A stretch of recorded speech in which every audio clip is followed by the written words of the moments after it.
안녕하세요. 헤드헌터 이직현입니다. 여러분 업무하시면서 메일 정말 많이 쓰시죠? 저도 예전에 이제 회사 다닐 때, 지금도 마찬가지지만 예전 회사 다닐 때 훨씬 메일은 많이 왔던 것 같습니다. 하루에 몇십 통, 많게는 막 100통까지도 그 이상 온 적도 있으니까요. 여러분들 정말 메일 많이 받으실 거예요. 이렇게 우리가 이제 업무를 하는 가장 기본적인 의사소통 수단이 바로 메일이죠. 그래서 이 메일을 쓰고 보내고 읽고 이런 게 거의 업무의 대부분이라고 해도 과언이 아닙니다. 근데 이렇게 일을 하다 보면 이거 이렇게 할까? 이렇게 하는 게 맞나? 이거 지금 보내야 되나? 이 사람한테 보내야 되나? 아니면 보내지 말아야 되나? 이렇게 좀 결정하기가 조금 애매한 상황들이 종종 발생을 합니다. 그래서 오늘은 이렇게 좀 메일 관련해서 업무나 일을 할 때 조금 애매하다. 이럴 땐 과연 이제 어떻게 하는 게 좋으냐? 그런 내용에 대해서 말씀을 드리겠습니다. 일단 첫 번째, 답변을 바로 해야 되느냐, 아니면 좀 이따 해야 되느냐. 답장 속도와 이제 시간, 그런 것에 관한 이제 이야기죠. 예를 들면 애매한 순간이 뭐냐면 이제 메일을 받았어요. 어떤 메일을 받았는데 이걸 바로 답변을 하는 게 맞는지, 아니면 내가 좀 알아보고 확인을 하고 좀 시간을 두고 답변을 하는 게 좋은지, 아니면 요새는 다 모바일로 확인할 수 있으니까 업무 시간이 지나서 온 메일에 대해서 내가 이걸 답장을 해야 되나? 그냥 내일 아침에 회사 가서 할까? 이런 순간들이 있다라는 거죠. 이럴 때는 솔직히 이제 대응 방법은 그냥 정석적입니다. 첫 번째는 이제 우선순위를 정한 거죠. 이게 진짜 급하냐? 내가 이 사람이 요청한 이 메일에 대해서 답신을 해줘야 이 다음 스텝으로 넘어가느냐? 이렇게 굉장히 중요하냐? 그리고 넘어가느냐? 그리고 이게 기한이 정해져 있느냐? 이렇게 좀 급하다. 좀 긴급하게 처리를 해야 된다라고 하면 이건 바로바로 답변을 하셔야죠. 이건 길게 갖고 있을 이유가 없습니다. 내가 답을 하지 못하면 모르지만 내가 답을 갖고 있다라면 바로 주시는 게 내가 다른 일 하기도 훨씬 편해요. 근데 이제 예를 들면 확인을 했는데 내가 답변을 줄 수 있는 상황이 현재 아니에요. 좀 확인을 해봐야 돼요. 내가 이것저것 확인을 해본 다음에 답변을 할 수가 있어요. 그러면 여기서 그냥 그 확인할 때까지 답변을 안 하는 것보다는 제 생각에 이게 조금 중요도가 있다라고 하면 메일은 확인했습니다. 그리고 언제까지 확인해서 답변을 드리겠습니다. 이렇게 좀 중간 과정에 대해서 좀 답변을 하시는 게 상대방 입장에서는 훨씬 좀 일을 같이 하기 편하죠. 그리고 이제 업무 시간 외에 오는 메일 같은 경우는 요새 그런 기능이 다 있을 겁니다. 자동 설정해가지고 업무 시간에 확인한 후에 답변 드리겠습니다. 휴가나 어디 갔을 때 메일 오면 자동으로 이게 답변 나가는 거 있잖아요. 그렇게 이제 자동 회신 설정을 하시면 될 것 같습니다. 그리고 이제 두 번째, 수신인 관련된 얘기죠. 그러니까 메일을 이제 내가 보내야 되는데 이 메일을 누구한테 보낼 거냐? 이 사람한테만 보내면 될 것 같은데, 아니면 특히 이제 참조로 CC로 누구까지 넣을 거냐? 직속 상사? 그리고 관련 부서장? 관련 부서 과장? 부장? 범위를 정하기가 상당히 애매하단 말이죠.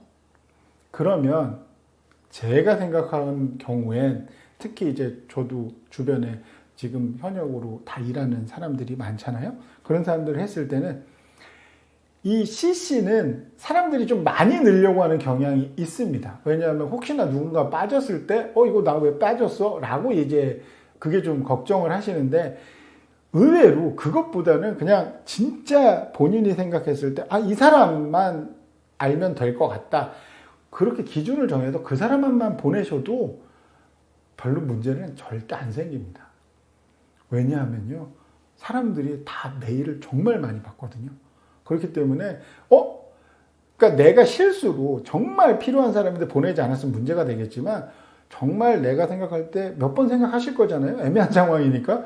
그런데 거기에서 딱 필요한 사람이라고 선정된 사람한테만 보냈을 때 거기에 포함이 안 돼 있다라고 말이 나오는 경우는 많지 않다라는 거죠. 그리고 말이 나오더라도 그렇게 뭐 심하게 나를 왜 뺐냐, 뭐 무시하, 이럴 확률은 정말 적습니다. 그렇기 때문에 참조나 뭐를 넣으실 때는 너무 많이 넣으실 필요는 없어요. 그게 어렵지 않은 건 저도 압니다. 그냥 주소록이 다 있으니까 그냥 11명 쫙 넣어도 상관없거든요.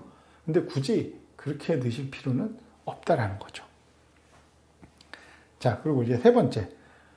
내가 먼저 이제 저쪽에 뭐를 요청을 했든가 아니면 예전에 뭔가를 확인을 해달라고 했는 건데 그 답변이 왔어요. 그래서 이제 그냥 제가 답변 메일을 받은 거죠.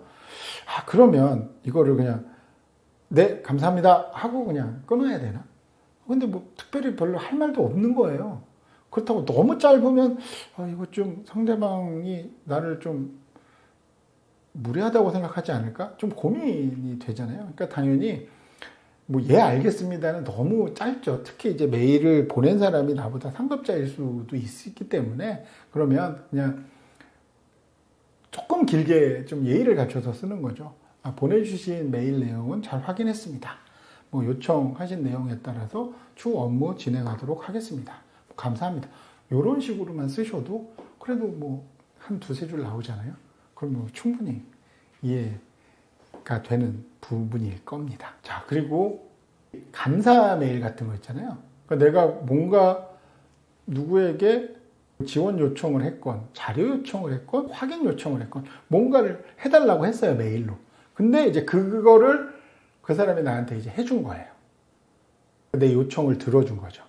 그러면 이 도움을 받은 이 회사 동료들에게 감사 메일을 그냥 보내야 되나? 아니 뭐 자주 서로 있는 일인데 뭐 굳이 이거 뭐 무조건 다 이걸 보낼 필요가 있을까? 그냥 안 보내도 되지 않을까? 뭐 이렇게 좀 애매한 순간이 있죠. 그럼 저는 보냅니다. 그리고 여러분들도 보내시는 게 낫습니다. 왜냐? 보낼까 말까, 특히 이건 상대방 입장에서는 감사 인사를 받는 거잖아요. 그러면 당연히 내 감사 인사가 굉장히 뭐 저쪽에서 이 사람 되게 고마움을 안 해 라고 판단할 수도 있지만 그냥 아무 느낌이 없는 경우도 있어요. 하지만 안 보내게 되면은 안 좋은 얘기를 들을 수도 있잖아요. 그러면 이건 리스크의 차이가 되게 큰 거죠. 보내고 안 보내고. 그렇다고 내가 이걸 감사 인사를 보내는데 그렇게 큰 에너지와 리소스가 들어가는 것도 아니기 때문에 보내시는 게 맞습니다. 그러니까 뭐 지원해 주셔서 감사합니다. 확인해 주셔서 감사합니다. 향후에 우리 프로젝트가 진행하는데 큰 도움이 되었습니다. 뭐 이렇게 그냥 간단하게 감사 인사만 하셔도 내가 속도 편하고 상대방도 나쁠 이유가 없으니까 이런 경우는 너무 이제 고민하지 마시고 바로 보내셔도 됩니다. 자, 그 다음 경우는 뭐냐면 나름 이제 되게 중요한 일이라고 생각을 해서 이제 메일을 보냈어요. 그래서 뭐 확인하시고 답변 부탁드립니다라고 했어요. 근데 내가 생각할 때보다 이게 답변이 안 오는 거죠. 시간은 꽤 흐른 것 같은데 답변이 안 와요. 자, 그럴 경우 이거를 확인을 했는지 메일 수신 확인은 됐으니까 분명히 읽은 것 같은데 답변은 없단 말이죠. 그럼 이거 재촉을 해야 되나? 아니면 조금 더 기다려야 되나? 고민이 되죠. 그런데 여기서 중요한 거는 이 일이 어떠한 일이 진행을 되는데 멈추게 만드는 정도의 중요성을 가진 일이다. 한 단계 중에 다음 단계로 넘어가는 중요한 일이다. 그러면 메일을 한 번 더 보내시는 것도 나쁘지 않습니다. 지난번에 드린 메일 내용 다시 한번 확인하시고 혹시 진행 상황에 뭐 추가 데이터나 뭐가 필요하시면 다시 한번 말씀해 주시면 감사하겠습니다. 이렇게 다시 확인을 하고 답변을 어떤 의미에서는 좀 재촉을 하는 거죠. 뭐 당연히 필요하면 재촉을 할 수밖에 없으니까요. 그래서 그렇게 보내시든가 아니면 제일 또 그것만큼 확실한 건 있죠. 같은 건물에서 근무하면 한번 찾아가시든가. 왜냐면 뭐 솔직히 같이 일하는 입장에서 얼굴 봐서 나쁠 건 없습니다. 그러니까 저도 예전에 회사 다닐 때 전화로만 계속 하는 것보단 중간중간에 주기적으로 이제 같이 만나거든요. 연구소도 만나고 마케팅도 만나고 공장도 하고도 만나고 이게 좀 사람이 만나면서 안면이 있고 얼굴을 본 사람과 그렇지 않은 사람과는 확실한 이게 유대감의 차이는 있습니다. 그렇기 때문에 뭐 전화나 메일로 정중하게 혹시 내가 답변을 요청드렸는데 아직 안 됐냐, 혹시 언제까지 받을 수 있냐, 이렇게 조금 공손하게 이야기를 하면 상대방도 이 사람이 두세 번 확인하는 걸 보니까 이건 좀 되게 중요한 건가 보다 라는 생각을 해서 좀 빨리 움직이게 될 겁니다. 자, 그리고 요거는 이제 좀 마지막 중요한 부분인데요. 조금 민감한 내용들 있잖아요. 그러니까 예를 들면 책임 소재를 따진다거나 어떤 일이 발생을 했을 때 뭐 누가 어느 정도의 책임을 하고 누가 어떤 역할을 하고 이렇게 좀 서로 좀 손해보기 싫고 부서간이나 뭐 어떤 프로젝트를 담당하는 사람끼리 좀 예민하거나 좀 부정적인 내용 같은 거를 이제 메일로 전달을 할 때 이거를 이제 어떤 식으로 써야 될까 되게 고민들을 많이 하시거든요. 이거는 솔직히 말씀드리면 저는 메일로도 보내긴 해야 될 거예요. 왜냐하면은 증거 자료가 필요하니까. 그래서 메일로 보낼 때는 어떠한 감정도 섞이지 않도록 노력을 합니다. 진짜 그냥 있는 그대로의 사실만 팩트로 넣어요. 진짜로. 그러니까 뭐 일이 잘 안 됐어요. 근데 일이 잘 안 되는 원인을 예를 들면 A 부서가 잘못일 수도 있고 B 부서가 잘못일 수도 있잖아요. 이런 내용을 다 적을 필요는 없다는 거죠. 그냥 문제가 발생을 한 거예요. 그래서 A랑 B 중에 협의를 통해서 뭔가를 해결해야 돼요. 그럼 그냥 그 내용만 쓰는 겁니다. 예를 들면 어떤 프로젝트가 일정이 지연돼서 지금 이거를 원상복귀 시키기에는 여러 명의 협조가 필요합니다. 이런 식으로. 그러니까 누가 잘못했다, 뭐가 잘못했다 지적을 하는 게 아니라 그냥 상황이 이렇다. 근데 우리는 어차피 이거를 해결을 해야 된다. 그러니까 각자 안을 내놔라. 뭐 이런 느낌이어야 된다는 거죠. 일을 해결하기 위한 메일이 돼야 되는 거예요. 그래서 제가 방금 전에도 말씀드렸지만 이런 메일을 만약에 쓰신다.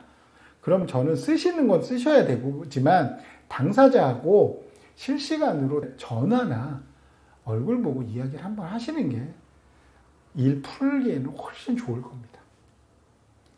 그래서 이렇게 애매하고 민감한 내용 같은 경우는 반드시 메일에 플러스해서 페이스 투 페이스로 얼굴을 보고 이야기도 하시고, 그게 좀 어려우시면 전화라도 좀 이야기를 하시는 게 도움이 많이 되실 거예요. 자, 그리고 이제 마지막입니다. 단체로 한 명이 여러 명한테 이제 메일을 보내잖아요. 내가 그 중에 한 명이에요. 그걸 회신을 해줘야 돼요. 그러면 이거를 전체 회신으로 해야 되냐? 아니면 이 메일을 보낸 사람한테만 회신을 해야 되느냐? 이게 좀 애매한 경우가 있다는 거죠. 그렇다고 중요한 내용도 아닌데 전체 회신을 눌러버리면 받는 사람 입장에서는 이거 메일이 그냥 공예처럼 느껴지잖아요. 그리고 이미지도 안 좋죠. 이 사람은 뭘 이런 거를 다 그냥 전체 메일로 보내나, 내용도 없고 나한테 쓸모도 없는데. 이러기 때문에 전체 회신 이제 기준에 대해서 좀 판단을 하셔야 돼요. 그래서 예를 들어서 내가 어떤 답변을 했는데 이 답변 내용이 여러 명에게도 다 영향을 미친다. 이 사람들도 내가 무슨 답을 했는지 알아야 한다. 그러면 전체 회신인 거죠. 근데 예를 들어 그게 아니다. 저 사람, 메일을 보낸 저 사람만 내가 한 답변 내용만 알면 된다. 그러면 전체 회신할 필요 없습니다. 습관적으로 전체 회신을 하는 사람들이 있다고 하더라고요. 그냥 받으면 다 뿌리는 거죠. 그거의 기저에는 아마 좀 책임지기 싫은 좀 회피의 의도가 있긴 하겠지만 그렇다고 그게 회피가 되지는 생각보다 잘 않습니다.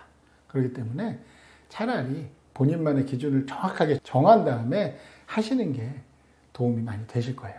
그래서 이런 메일 관련해서 비즈니스를 하실 때에는 항상 내가 이 메일을 왜 쓰는지, 내가 메일을 가지고 상대방에게 어떠한 정보를 주고 어떠한 메시지를 줄 건지 그 부분을 한번 고민을 하시고 메일을 작성을 하시면 훨씬 작성하는데도 수월하고, 지금 제가 말씀드린 여러 가지 애매한 상황들 그거를 잘 해결하실 수 있을 거라고 생각합니다.